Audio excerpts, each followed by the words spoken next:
حضرت صلی اللہ علیہ وآلہ وسلم کے مکہ سے صحیح سالم تشریف لے آنے کے بعد کفار مکہ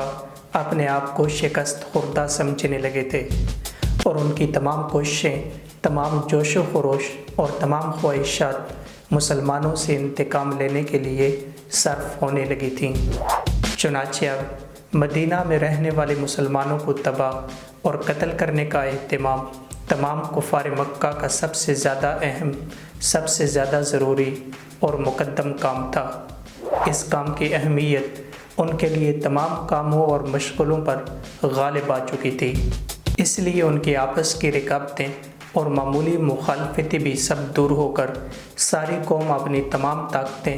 اسی ایک کام میں صرف کر دینے پر آمادہ اور مستعد ہو گئی تھیں۔ مکہ اور مدینہ کے درمیان تقریباً 300 میل کا فاصلہ تھا اور مدینہ پر چڑھائی کے لیے خاص اہتمام اور جنگی تیاریوں کی بھی ضرورت تھی۔ چنانچہ اب کفار یہی جنگی تیاریاں کرنے لگے تھے۔ دوسری طرف حضرت صلی اللہ علیہ وآلہ وسلم بھی سپہ سالار اعظم ہونے کی حیثیت سے اس بڑے خطرے کو محسوس کر رہے تھے، اور پھر چلتے چلتے بدر کے مقام پر ان دونوں فوجوں کا آمنا سامنا ہوا۔ نتیجے میں جنگ بدر ہوئی، مگر اس جنگ میں اسلام کے تھوڑے سے جانبازوں نے کفار کے ایک بڑے لشکر کو شکست کیسے دی تھی، اور اس جنگ سے ریاست مدینہ کا خوف دشمن پر کیسے طاری ہوا تھا۔ میں ہوں ضیاء الرحمان اور سنو سمجھو کی سیریز بیٹل آف اسلام کی اس قسم میں آج ہم یہی سب کچھ بتائیں گے۔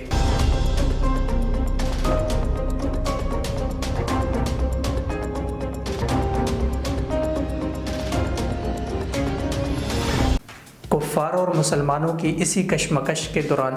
کفار مکہ کا ایک سردار اپنے کچھ سپاہیوں کو ساتھ لے کر آیا اور مدینہ منورہ کی متصل چراگاہوں پر اس نے چھاپا مارا، اور اس چھاپے کے دوران مسلمانوں کے بہت سے اونٹ پکڑ کر چل دیا۔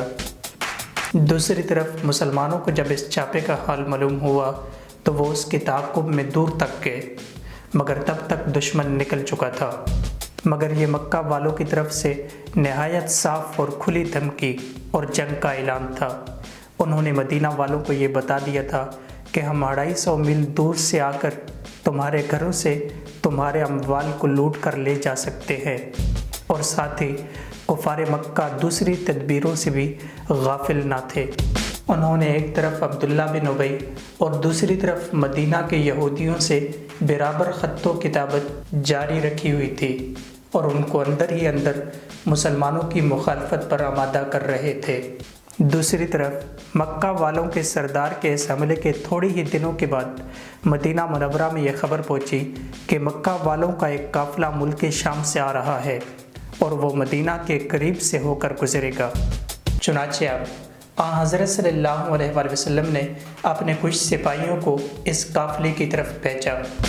اور آپ کا اپنے سپاہیوں کو بھیجنے کا مقصد کوئی جنگ نہیں تھا۔ مقصد صرف اور صرف یہ تھا تاکہ کفار مکہ کو پتہ چل سکے کہ مدینہ والوں کے ساتھ بگاڑ کر ان کی تجارت بھی ملک شام سے منقطع ہو سکتی ہے۔ دوسری طرف مسلمانوں کی یہ جماعت جو کہ کفار مکہ کے اس تجارتی قافلے کو روکنے کے لیے بھیجی گئی تھی، اس کی اطلاع قافلے کے سردار ابو سفیان تک پہلے ہی پہنچ چکی تھی۔ لہٰذا ابو سفیان نے اپنے ایک قاصد کو مکہ کی طرف روانہ کیا کہ ہمیں مسلمانوں کے حملے کا خطرہ ہے، لہٰذا ہماری مدد کی جائے۔ اب اس خبر کے سنتے ہی ابو جہل 1000 جرار فوج کہ جس میں 700 اونٹ اور 300 گھوڑے تھے لے کر بڑے جوش اور خروش سے مکہ سے نکلا، اور ابو جہل کی یہ فوج ہر طرح کے کیل اور کانٹے سے آراستہ تھی اور تمام سپاہی زرہ پوش تھے۔ تاہم ابو سفیان اپنے تجارتی قافلے کا راستہ تبدیل کر کے مکہ پہنچ گیا، اور ان کے تعاقب میں گئے ہوئے مسلمان سپاہی بھی واپس مدینہ آ گئے۔ اب ابو سفیان نے خبر بھیجی ابو جہل کو کہ ہم مکہ پہنچ گئے ہیں، تم لوگ بھی واپس آ جاؤ۔ مگر ابو جہل اپنے اتنے بڑے لشکر پر مغرور تھا۔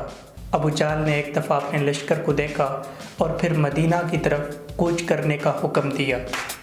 کیونکہ ابو جہل کا خیال تھا کہ مدینہ میں اتنی تعداد میں تو مسلمان ہے ہی نہیں،